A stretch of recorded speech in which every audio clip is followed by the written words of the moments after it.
Okay, to respect everyone's time, let's go ahead and get started. Hello, thank you for joining us. Welcome to our deep dive webinar with Ruby Bridges Elementary in North Shore School District in Woodinville, Washington. In today's visit, Ruby Bridges will be sharing an in-depth look at how they developed and are now implementing their inclusive mission and vision. At the Herring Center for Inclusive Education at the University of Washington, we continue to be thrilled to partner with OSPI and our exemplary demonstration schools.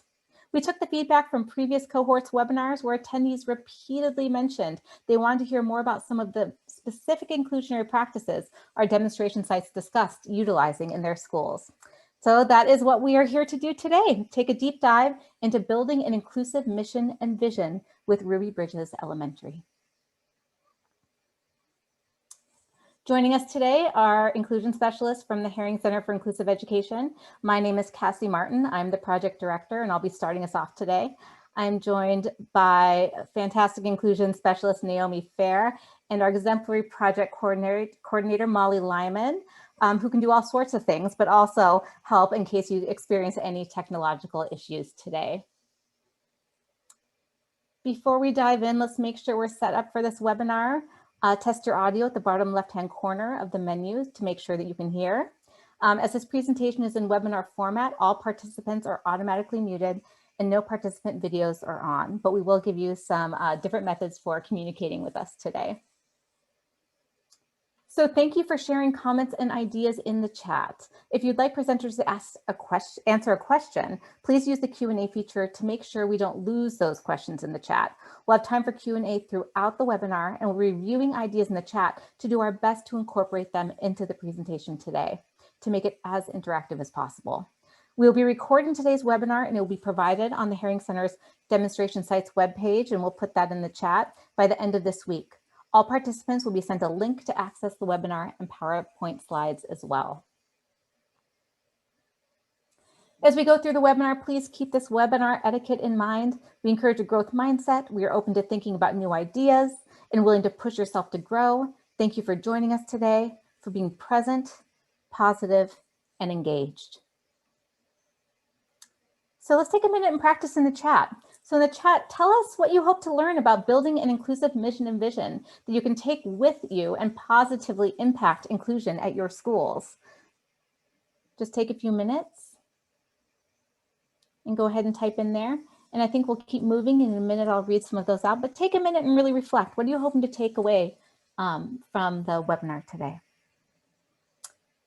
And then to start, just a very brief overview before we hand it over to what you're all here for, which is to hear Ruby Bridges share more about their school. So here's a little background information about the Demonstration Sites project. In the fall of 2019, OSPI launched the Inclusionary Practices Professional Development Project.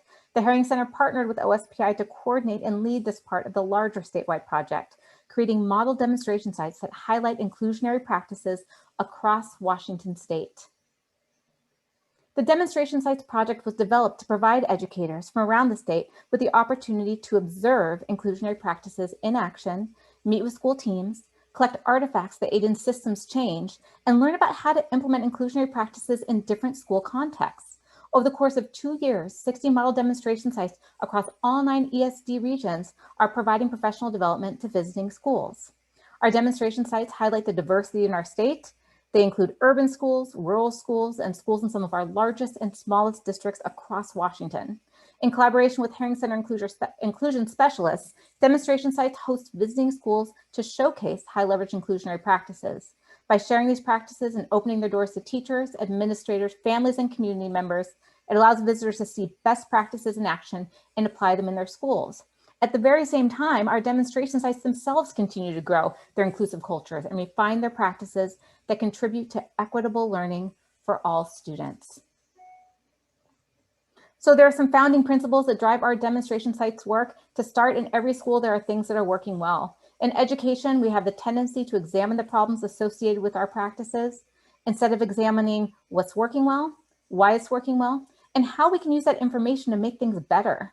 This asset-based approach is a productive way for schools to leverage their strengths to become more inclusive. Also, inclusion is not a special education initiative, but a cultural shift in philosophy and practice. If we simply change the way we deliver special education services without considering the culture of our schools or how all students engage in teaching and learning, we will never make the changes we need to truly impact student learning and create inclusive cultures in our schools and communities. Through the course of our webinars and by way of scheduling virtual visits, districts, schools, and communities can learn more about what steps are taken to make these shifts to a more inclusive school. And what's really exciting about our demonstration sites is they're in various stages of their journey, and whether they're in year 1 of their journey or 6 years in, they all have plans for continuous improvement. They recognize that as new students enter their buildings or join in virtually, and as they collect more information about the best ways students learn, that their professional practices need to reflect that learning in responsive and meaningful ways. Obviously, right now, we're not able to literally open our doors, but we're doing our best to provide that experience for you. And we can't wait till you're able to come see Ruby Bridges and visit in person. So in Ruby Bridges' last webinar, they shared their journey towards literally building an inclusive school. For our purposes today, we're going to highlight and take an in-depth look at how Ruby Bridges approached creating an inclusive mission and vision, and how this is being realized and continues to be improved upon. Thank you for joining us. And after a short poll, we're going to hand it over to Ruby Bridges. Also want to kind of highlight some of what's been put in the chat. They're interested in learning more about collaborative unit planning, what UDL looks like. It looks like there wants to be more collaborative planning between special education teachers, general education teachers, those beginning planning stages to implement inclusive practices in schools, expanding knowledge regarding inclusionary practices, learning how to best start and implement inclusion across our school, ideas for transitioning to a neighborhood school model, how to effectively collaborate with special education teachers to help students with more significant needs, interested in how to make technical changes in our schedule and building spaces to an environment that fosters inclusion. So we're going to be talking about all of that and more today. Again, we are thrilled that you're here. Before I hand it over to Ruby Bridges, a very quick poll, just letting us know who is joining us today. Another way for us to really make sure that the information that we're providing is salient to your needs. We have quite a few administrators here. We have teachers here. We have specialists, district personnel. Excellent. Well, welcome. We're really happy that you're here today, and we're really excited for you to hear from Ruby Bridges. And without further ado, I'm going to hand it over to Kathy Davis, principal at Ruby Bridges Elementary. Thank you, Cassie. I am going to go ahead and switch to a share screen. But before I do, I just want to thank everyone who's taking time on this beautiful afternoon to talk and learn with us here in the month of June in an unprecedented school year. So let's begin our deep dive. So today I'm joined by some incredible members of my team over at Ruby Bridges and some new faces from our Inclusive Practices team as compared to our first presentation. So we have Julia Sanfilippo, Kimberly Riperich, Megan Crane, Ariana Burton Rodriguez, Magda Orwaya, and Carolyn McCoy, who will be sharing in various formats today some of the journey and their roles in this process. So as we begin, just to give a little bit of background, if you haven't heard very much about our school prior to today, we're home to diverse learner populations of about 500 students representing 26 home languages and a really diverse learner community where students qualify for highly capable services, English language learner services, LAP services, and a variety of special education services that in many school environments are typically supported in both resource room pullout programs as well as a self-contained learning model program. We've launched an inclusive practices program in our year 1 as an elementary school in North Shore, and it's been a really wonderful opportunity to learn and grow together. At our school, we really refer to ourselves as Team Ruby Bridges. And so as we think about what we're doing today, we want to give you the sense of how we're building our school community and lifting our mission and vision off the page. But before we do that, I think it's really important for us to bring our students into the room.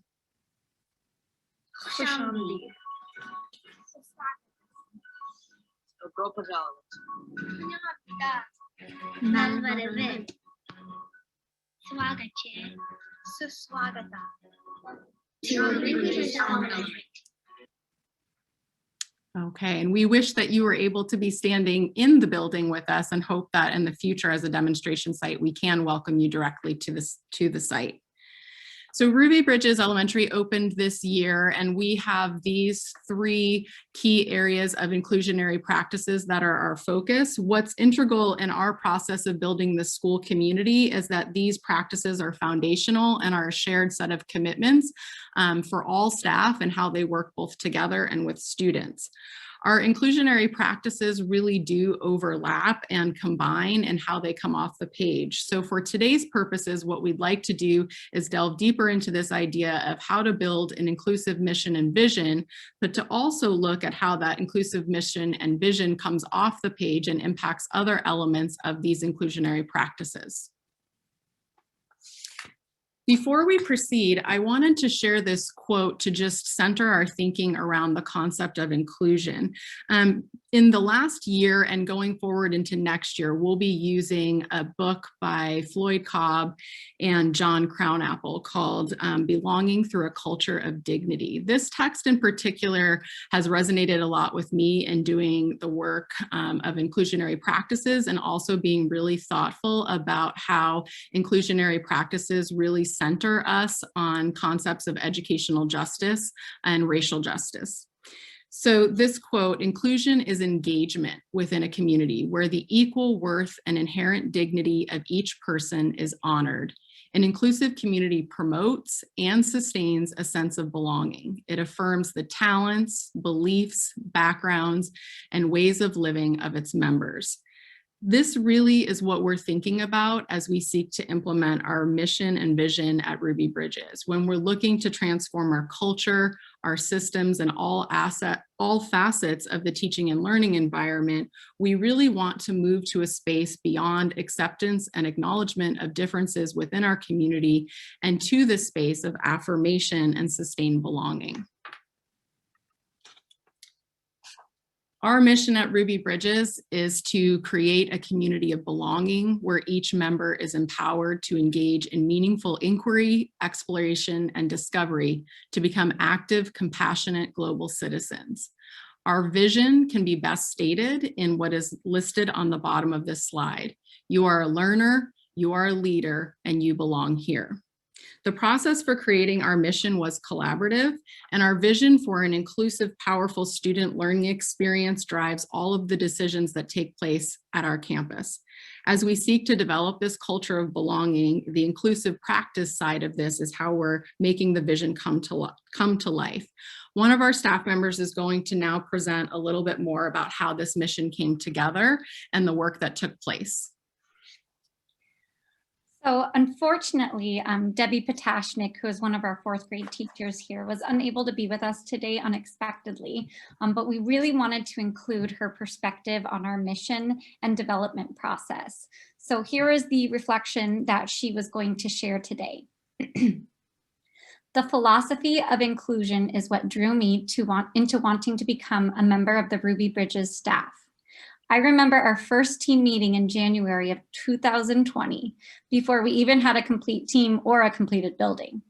I recall Kathy setting the tone at the beginning of the meeting by cluing us into the idea that each person on our team, Team Ruby Bridges, regardless of their title or role, is a teacher at our school.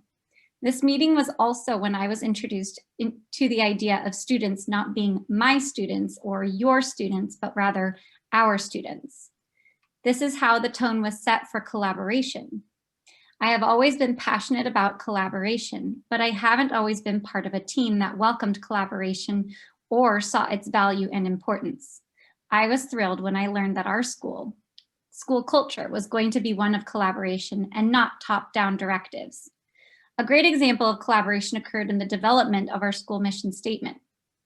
This began at a staff meeting in April 2020. Each staff member was asked to submit a Padlet, 3 words that they would like to see in our school mission statement. But Kathy didn't just take the words and go off and create a mission statement that she wanted us to follow. Rather, she asked for volunteers to work on crafting our mission statement. The operative word here is our. I was one of the 3 people who worked on the team. The only directive given was to craft a mission statement. We weren't told what to say or how to say it, just to work together and put it together. We worked to include almost all of the words that staff had submitted, made sure our words reflected inclusive practices, as well as our PYP vision, that's primary years program. We put together 3 statements that were all very similar with only a slight variation in wording. These are brought back to the staff for input and ultimately a vote. The final product was truly a collaborative effort. Kathy has guided our school team to be both inclusive and collaborative through virtual and hybrid learning. And I believe that this is why we have had a successful, albeit unusual, first year. Thank you so much, Megan, and thank you, Debbie. She was integral in this process of creating our mission. And one of the really neat things about the culminating factors for our vision statement was really thinking about how we could personalize this idea of leaders, learners who belong. So a fun piece of that for us is that all of the language within our building actually says you as a welcome to anyone who enters the building, but all of the things that our students receive, even including their spirit wear, actually says I, so that it affirms the idea that each one of them owns that opportunity for learning and leadership and belonging. As we seek to lift the inclusionary practices, vision, and mission off the ground, the core values are really what are key for our staff and how we're doing this work. Central to that is this inherent belief in the competence and potential of each one of our students to be successful and to be contributing members of the school community. Our team organizes itself around that value, as well as the mutual agreement to think about the work as collective, not individual, just as Debbie shared. While our individual skills and talents support our learners, what we know and recognize is that our team's collective skills and collaboration is what is going to ensure that each student receives the supports that they need to be successful in the context of the general education setting. We take mutual responsibility for the work, and because we believe that each one of those students are ours, we don't need the labels and we don't need the boxes for our students and for the work we do with them. In fact, we have talked this year at Ruby Bridges about how we have moved beyond thinking outside of the box and seeking to remove the box entirely. These core value statements are statements that I was able to share with my staff in my proposals for their work at the school, and then have been refined over the course of this first year to really encapsulate the type of thinking that we know we all need to have to engage in the work together. The implementation of the mission and vision is not only about beliefs, though. The assessment and consideration of what levers for instruction and structures must be pulled in order to demonstrate agreed upon values is key in implementation. As we're striving to bring to life our mission, we're calling out these particular elements that you're seeing on the screen here in terms of our professional practice values and how they impact directly the environment where our goals can be achieved. So when we think about how we're making our decisions, we ask ourselves what's driving those decisions? How can we find alignment in what the data says and what our actions are? Our grade levels operate on shared and consistent schedules that include intervention blocks, which we'll share more about in a little bit. And truly, we're thinking about general education as not only a location, but a space for learning and engaging in content and the context of social and emotional learning, as well as academic. We've also agreed upon this concept that our students who qualify for any type of special service will never miss core instruction to receive specially designed instruction or interventions. As we think about what it looks like at the school, shifting the core values and the paradigm and how we deliver instruction, what our vision is, and our responsibility for learning really has come to these 3 core things that we'd like to share today that we think are immediately actionable places that your teams can be looking at or looking for ways that you can enhance inclusion within your own school community. So first and foremost, this idea that structures should complement, not contradict vision. The idea that collective effort is truly more important than individual effort in our teaching and learning, and that universal embedded supports are what not only support our students furthest from educational justice, but truly provide an opportunity for all students to learn and engage with tools that are supportive of learning. So as we think about structures to support vision, and many of you who are district leaders and administrators right now are probably engaging in the work of planning things like your master schedule. So today I just want to share some of the pieces of that puzzle and how that comes off the page for us, in hopes that it will impact and support your own work. So our building schedule and all of the implications for schedule and supports for students cannot be underestimated in this process. If we say that our vision for student learning is that they will experience learning and leading and belonging within the general education setting, we really need to be asking whether this is the same message that our schedules and building structures deliver to students and to families. The starting point for this scheduling work then is considering our students who are furthest from educational justice and thinking about it through the lens of magnifying, prioritizing, and removing. So what strengths and connections can we magnify within our student population?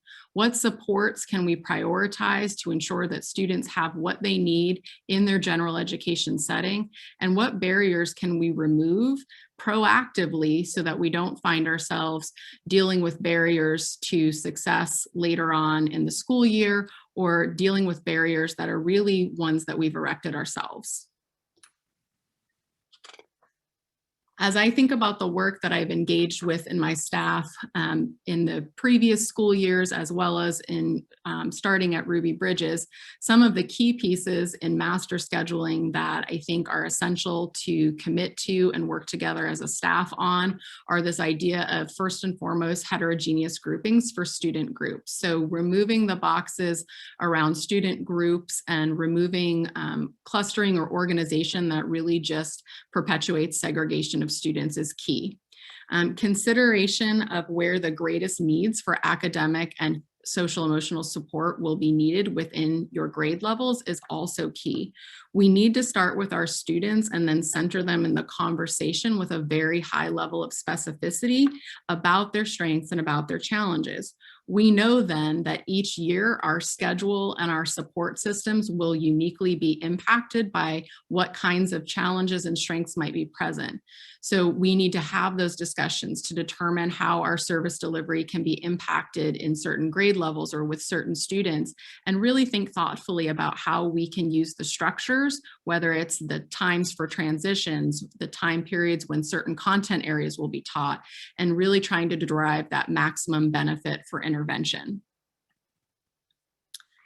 It's key to know your students deeply. And I think that that's something that we frequently talk about, but one of the things that comes from the inclusionary practices lens is knowing students at a specificity that is beyond and separate from this idea of labels. So if each one of our students is unique learners, we need to think about the implications for their learning as we allocate our resources or the schedule design at the administrative level. We can avoid creating blocks where all grade levels wind up teaching the same subjects just based on preference, because what happens is it often magnifies personnel needs in certain areas and makes it very challenging to flexibly deliver supports or to do intervention work.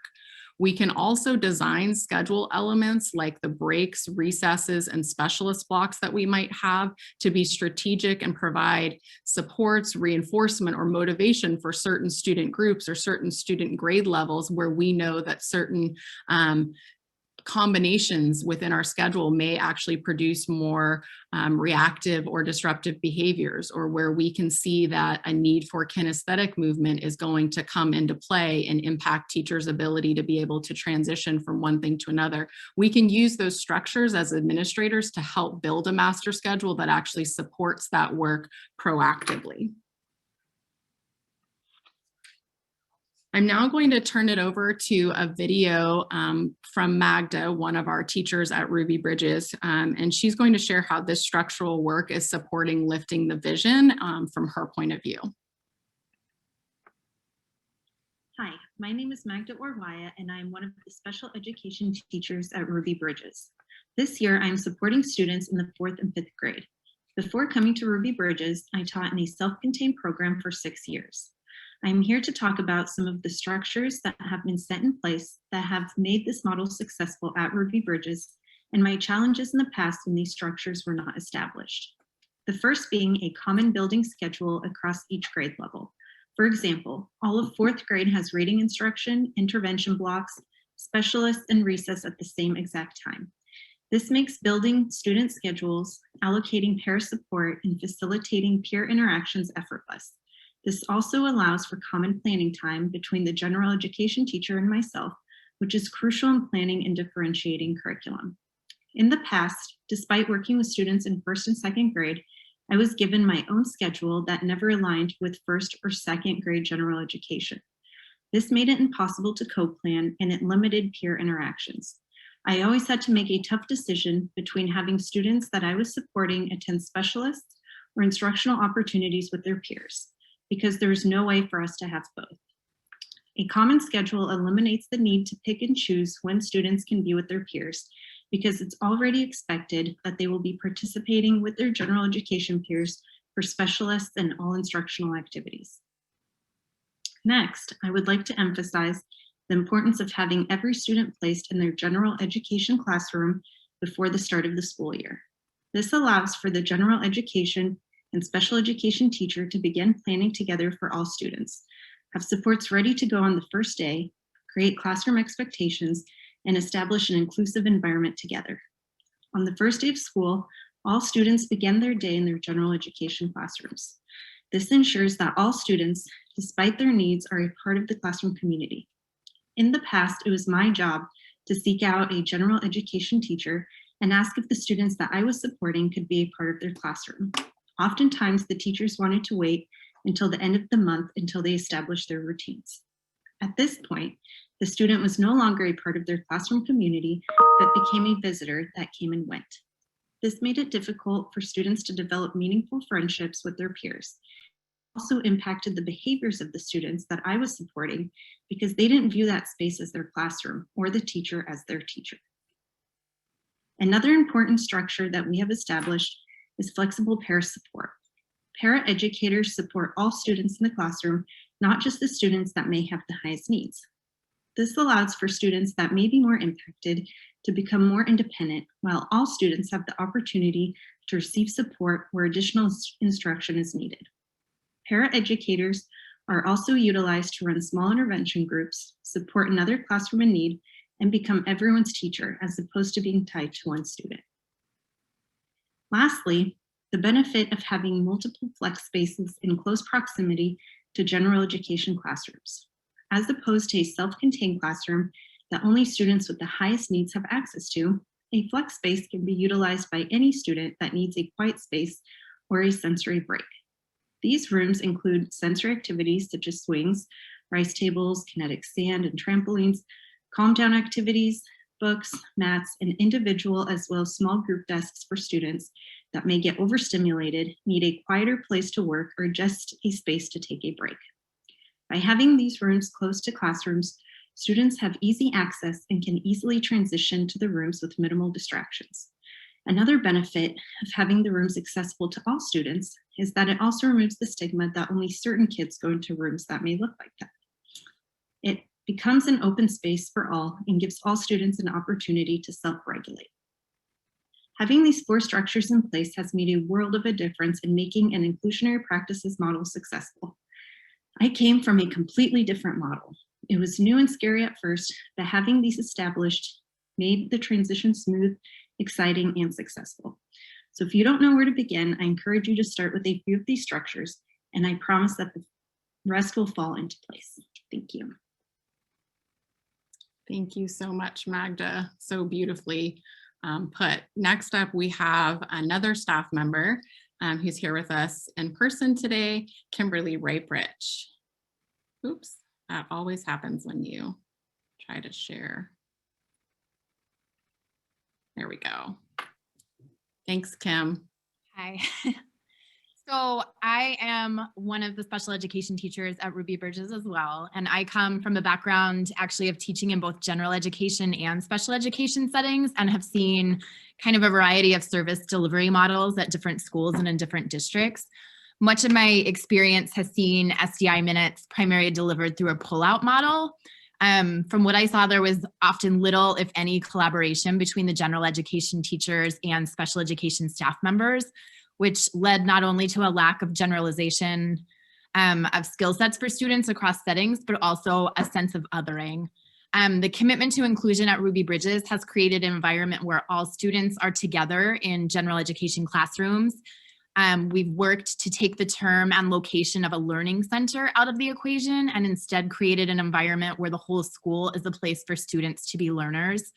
Rather than our staff being viewed as LC teachers, we're viewed as student support services, and we move through classrooms throughout the day to support all of our students. There's intervention blocks built into the daily schedule that Kathy talked about earlier, where all students, not just those with IEPs, receive targeted instruction based on their needs. I feel like a collaborative partner at Ruby Bridges, and structures are in place to ensure that this can happen. This year has created the opportunity to collaborate with grade level teachers around student needs to also ensure that specially designed instruction is being delivered throughout the day by multiple members of our team, not just the special education staff that's in there supporting. This creates entry points for students in the classroom tasks that they would have otherwise been excluded from. And I'm very excited about looking forward and continuing this work next year and beyond. Thanks, Kim. I really appreciate that sharing. So the next piece that we're just going to delve a little bit more deeply into is this idea of collective effort. So as I shared at the beginning, in addition to the inclusive mission and vision, which is key to our model at Ruby Bridges, what that looks like in collective effort is really the idea of flexible service delivery and co-planning, collaboration, and co-teaching. So we opened our building completely remotely with a brand new group of students. We've seen a variety of iterations of what this can look like and really worked to puzzle through it together. I feel like it opened a lot of opportunities for us, but we're very excited at thinking about the in-person model for all students the whole year next year. As I shared, our entire building schedule really is designed to ensure that this flexible service delivery can come off the page. We do have school-wide intervention blocks in the areas of ELA and math both, and that is a commitment that's made by our staff to have those opportunities 4 out of the 5 days of the week because one of our school days is a shortened day. Our time in the sense of our schedule is very protected, and the intervention block period is extremely protected. So what we want to do is reduce the transitions that are needed for interventions and specially designed instruction and be able to be responsive, not reactive, to student needs as they present themselves. We do not pull students out of their general education learning spaces in order to deliver instruction to them for specially designed instruction, because we can utilize the intervention block periods. There's obviously some complications or considerations that have come into play in hybrid instruction and COVID protocols, but our team has continued to be really creative about how to maintain cohorting, but also maintain our vision.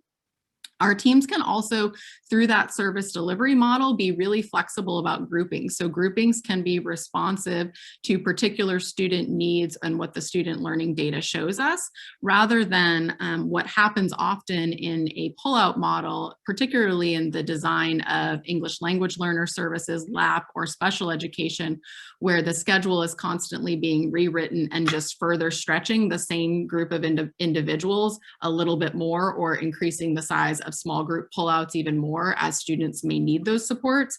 When we're thinking about this model and all individuals on the team are co-responsible for the intervention, we can be more strategic and keep those numbers in our groups down as we think about our intervention blocks really thoughtfully in terms of which personnel move to which grade levels during that time. We're now building our collaborative planning and co-teaching capacity in partnership with the Herring Center, and as we enter year 2.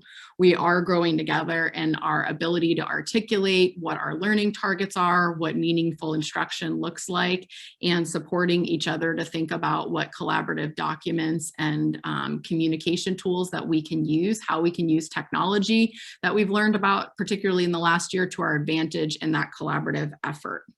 As we think about this approach, I'm going to have two of our staff members share what it's meant for them in their roles as paraeducators. So first up, we're going to hear from Julia, who's going to share from her perspective, and then Ariana. Hi, my name is Julia Sanfilippo, and I am a paraeducator in a kindergarten classroom at Ruby Bridges Elementary. Before coming to Ruby Bridges, I worked in a self-contained FSA classroom. Coming into a school that was going to be a fully inclusive setting, I wasn't confident that it was going to go well. At the previous school where I had worked, students with disabilities and general education students rarely interacted together. When we would take our students into general education classrooms, it just didn't run smoothly, which caused me to doubt that a fully inclusive school would even work. I'm happy to admit that I was wrong. I have learned from working at Ruby Bridges that a fully inclusive setting is in fact successful, and it has been incredible to witness it. The staff and students have gone out of their way to help our students with disabilities feel accepted, welcome, and supported. Several other students I work with love the general education classroom to the point where they want to stay in there all day. One student in particular needed to take 5 breaks from the general education classroom per day when we started back to school for in-person learning. And now he is able to spend the entire day in the general education setting without any breaks. Another student I work with is nonverbal, meaning he is unable to speak. Within a week of him being back at school in person and from being around verbal kids his age, he started saying a few words under his breath. And then later, we heard him counting to 10 when listening to a counting song. What I am witnessing working in an inclusive setting at Ruby Bridges has completely changed my perspective of inclusion in such a positive way, and I am so excited that I get to be a part of this amazing team. So it's particularly exciting for us as we think about Julia and Julia's reflection about the ways that the opportunities to be a true member of the general education classroom setting has really impacted our students who have previously had limited access or had limited expression verbally. And really, as we've had such a short period of time this school year to be in that in-person setting, to see those kinds of gains so quickly is just super encouraging to think about what next year will look like. Next up, we have Ariana to share a little bit more about her experience. Hi, my name is Julia Sanfilippo. Here we go. All right. Hello, I am Ariana Burton Rodriguez, and I'm a paraeducator at Ruby Bridges, as Kathy had said. Prior to my work at Ruby Bridges, my interactions with students were pretty much restricted to my assignment as a one-on-one paraeducator. And also a paraeducator supporting in special ed programs at the schools I was at. This year, I have been most excited about the flexible service delivery model and the idea of collectively working to support all the students. It helps me to grow my instructional skills and creates the space for me to teach and work with diverse student groups across different grades in the school. Our students that are requiring additional intervention in phonics instruction have been a group that I get to work with frequently, and the gains that the students have made through accessing more interventions as we share the supports and structured time in our intervention blocks has been awesome to see. There's just been so much progress. Another wonderful part about this program is seeing students who are traditionally would have been considered to be in self-contained environments now are able to be in the general education setting. They're showing gains in their skills and more readiness for learning than they were given credit for in the past. Our students with more limited verbal interactions in previous years are engaging with others more frequently. They are part of their classroom community and growing alongside their peers who now know them by name and who are excited to build those relationships with them. This year has honestly been awesome and eye-opening, and it's just been such an honor to work with the Ruby Bridges team and to get to know these students. Thank you.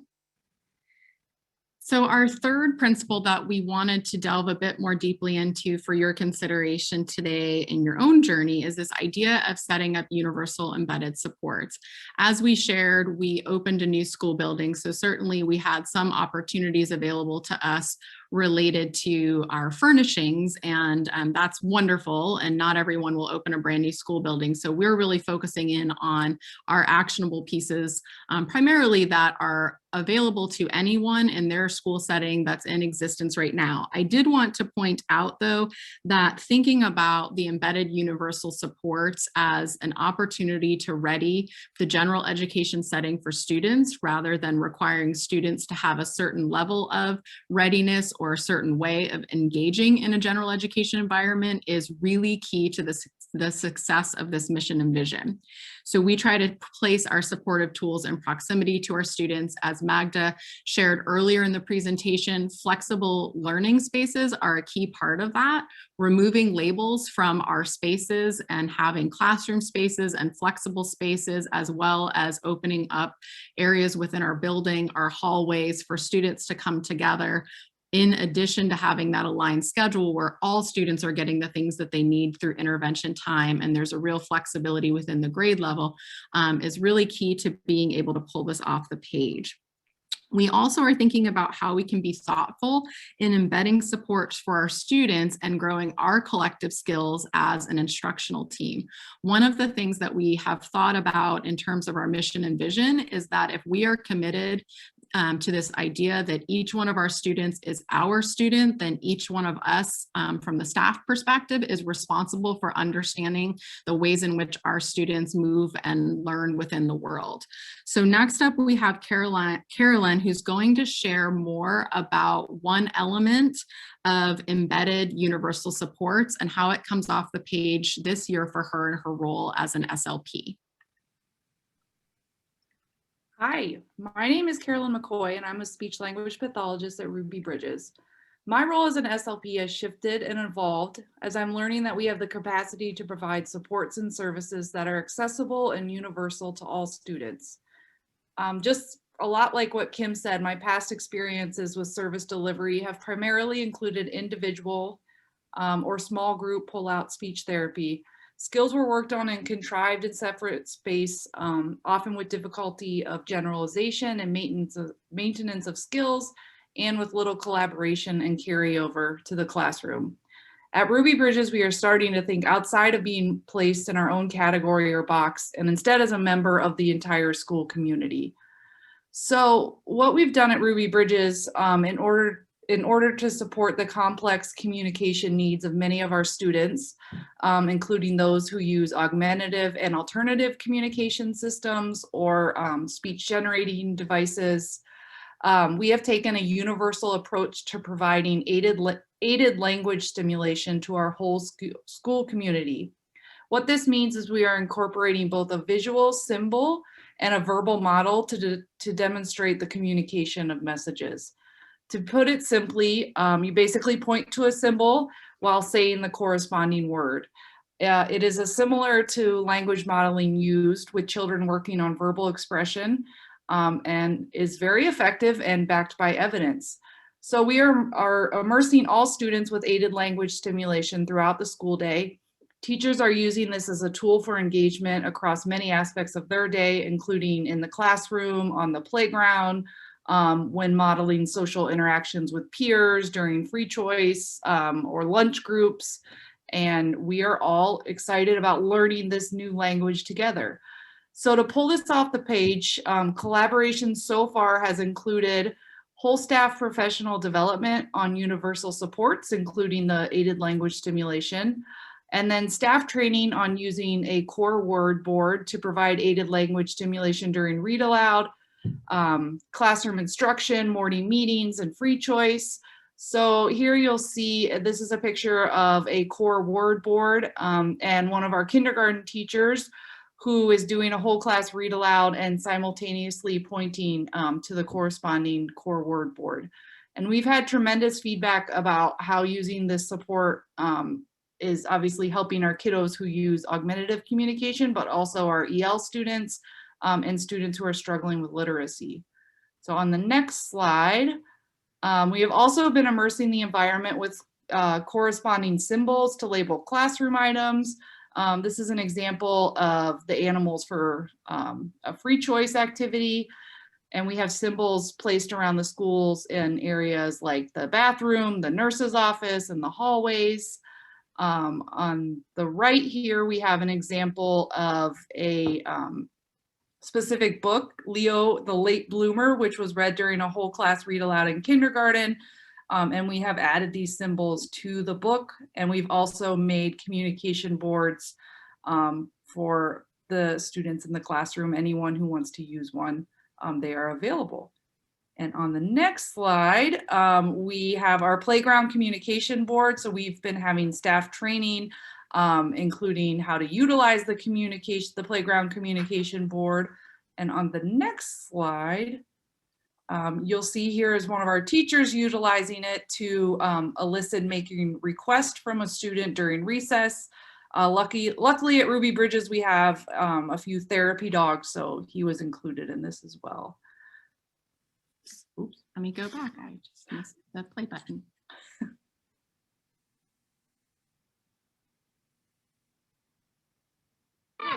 You want him to go slow? Where do you want him to go? Fast? Yeah. Okay. Let's go. So what you see here is the student is pointing that she wants, it doesn't have a picture of a dog, but she wants the dog to go fast down the slide. And there's another video of him going really fast down the slide, and it's pretty fantastic. So. Thank you. Okay, let's just, I lost my whole slide view there. So thank you, Carolyn, for sharing. And I saw that there was a question that came up in the Q&A. Herring Center team, is that something that was directly for Carolyn that we should stop before we proceed? No, I think Megan went ahead and answered it, but Okay. It was just around because you don't have self-contained classrooms. Our special education teachers serving all students in specific grade levels. Secondly, do you continue to provide individual para supports for some students? Perfect. Thank you. I just wanted to make sure we weren't Yep, and you missing. can, if anyone wants to see the answers, you can pull it up in the Q&A and Megan's answered those questions there. Thanks, Kathy. Perfect. So as we just continue and sort of find our way to wrap up today, one of the things that I wanted to really emphasize from the leadership perspective is this idea that transformative change really does require heart and mind work and alignment of structures and practices. It's certainly important and necessary for us to engage in those conversations and those deep looks and reflections about our values, and to be sure that we can assert those values as a team together.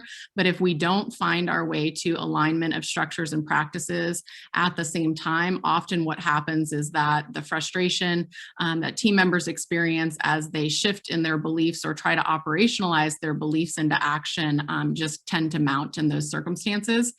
I have always loved and appreciated Brene Brown's advice that what stands in the way becomes the way. And when I think about the structures necessary and the alignment and practice necessary for inclusionary practices to truly be lifted off the page, thinking about the common feedback that you may experience or that you may be hearing from your team members about what makes inclusive practices feel impossible or feel less possible can be a real good starting point for thinking about how those barriers can be removed so that what is standing in the way doesn't continue to become the way that things happen.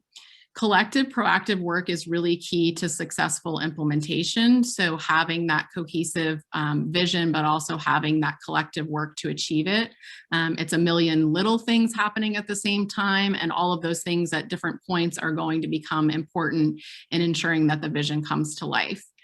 And one of the pieces of advice that I received as I was starting to plan this building, which I've really taken to heart and feel is super helpful in the process of lifting mission and vision to life, is this idea that every element of your work is either promoting or detracting from your mission and vision. And so there can be lots of really laudable ideas. There can be lots of creative and exciting opportunities that you might need to think about, whether that's something that you might want to be doing at your building.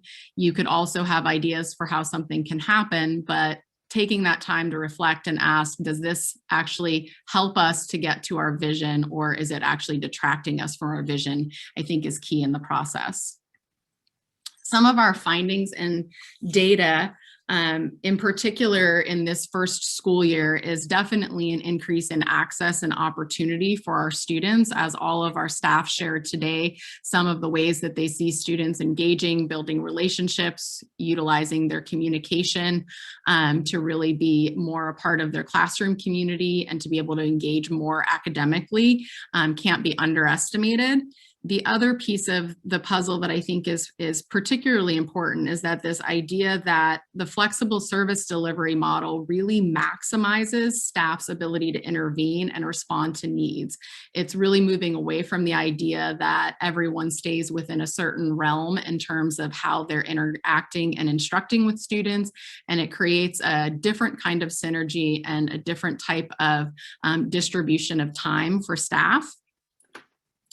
Together, we're really committed as we close out this year to be thinking about not being right in this work, but just trying to continually work to get it right. This dramatic shift in access for our student population in particular this year, as we looked at our students who receive special education services, can best be shown by these two data points.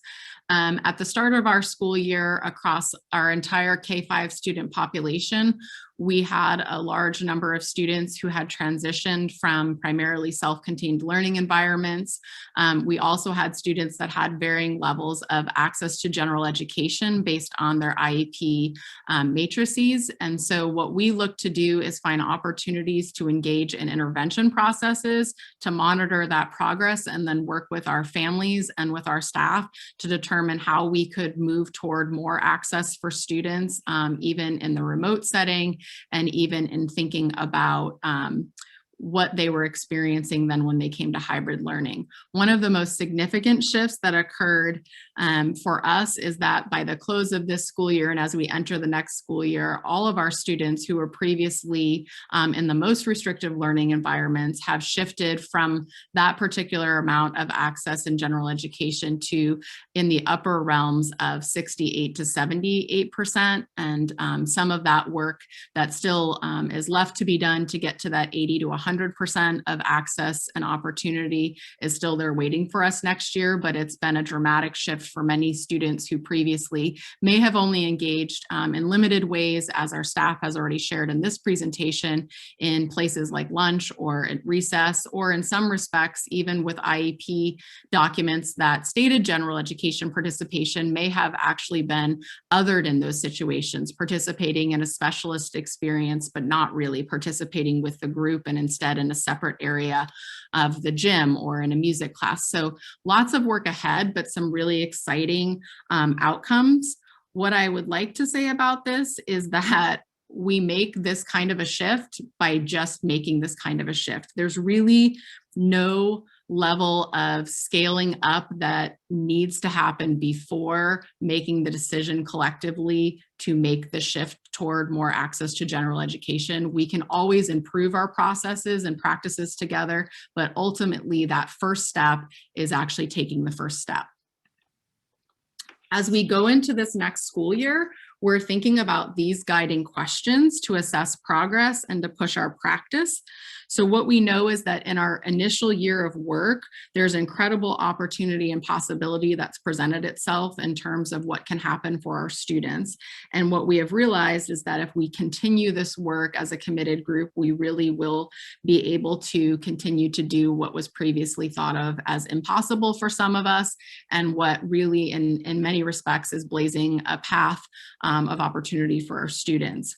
I would suggest, in thinking about the next steps for your building or your particular department or even your whole district, is to consider that reflective opportunity for yourself or your staff to think about whether or not students see themselves represented as unique, valued, and essential to the learning community. Start with your mission and vision statements. Do you see that question as a positive and that is affirmation for each one of your students within the community?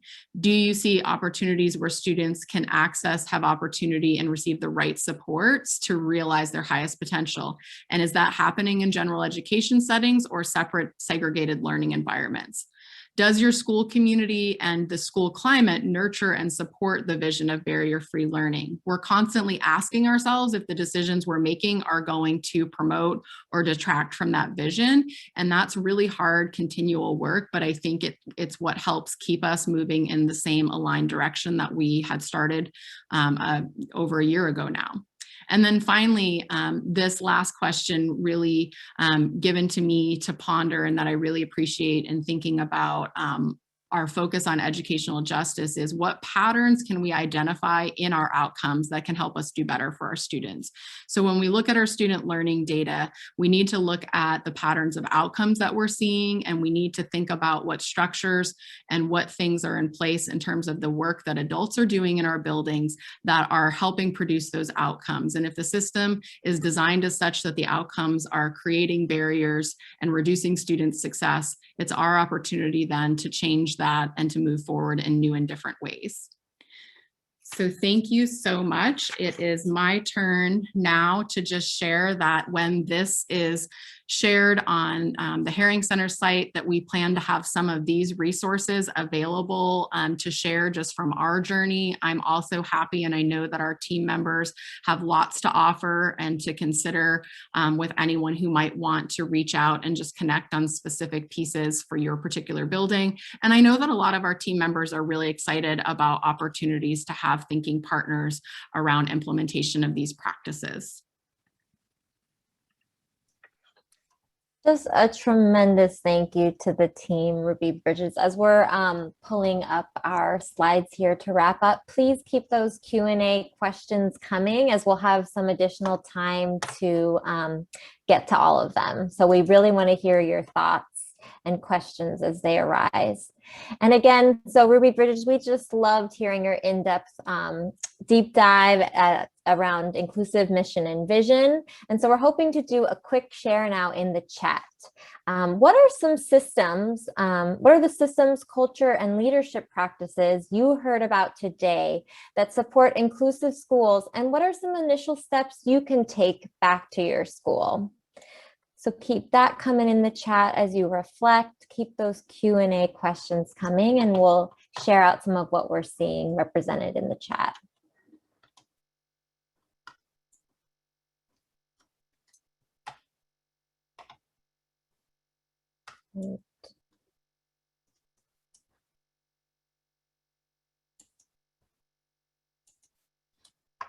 Yes, thank you to everyone. So I'm seeing, let's see.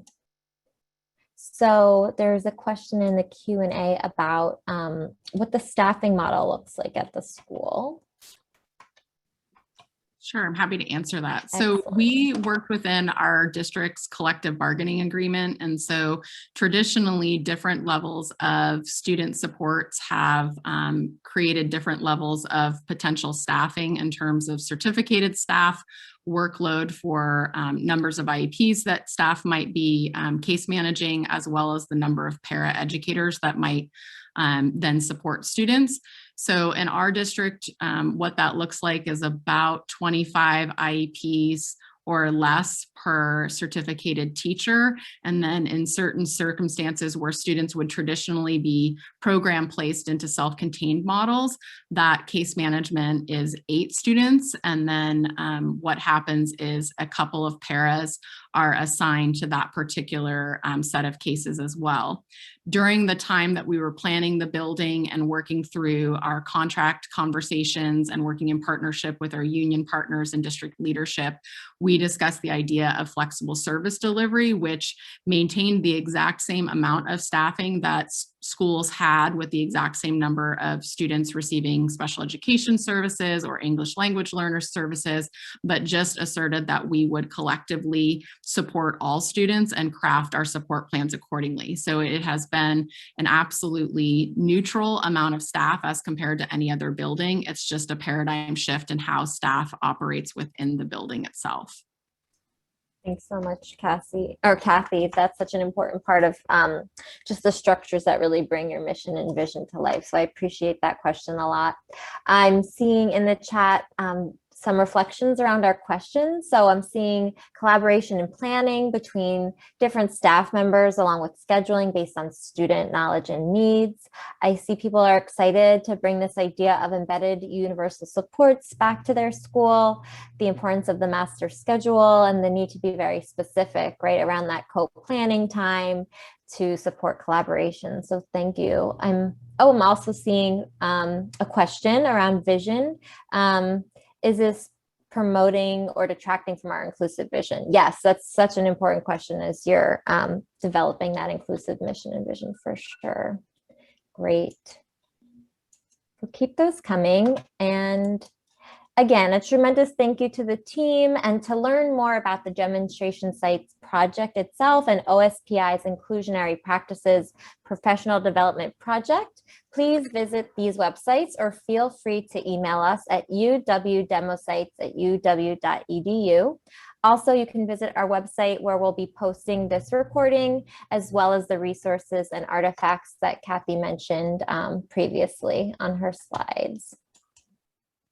So one of our goals is to really build relationships and reach schools across the state. And in that spirit, let's just take a minute here to share where you are joining us from today.